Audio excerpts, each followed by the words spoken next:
please join me in welcoming Scott Horton to the stage. Good morning.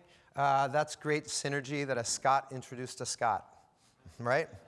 And I told him that in the land of the work that I've been doing for the last 27 years, that I've frequently shared a story that our invisible biases, how we lean in towards some people and sometimes subtly away from other people, it's part of being human, is influenced by a myriad of topics. It's not only race and gender and age and how we dress and how our hair is cut. All of those things are proven.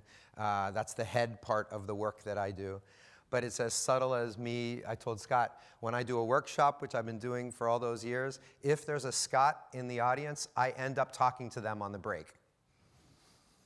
If you're John, you don't do that. If you're Michael, you don't do that. But Scots connect for some reason. So let's go have a drink later tonight. You want?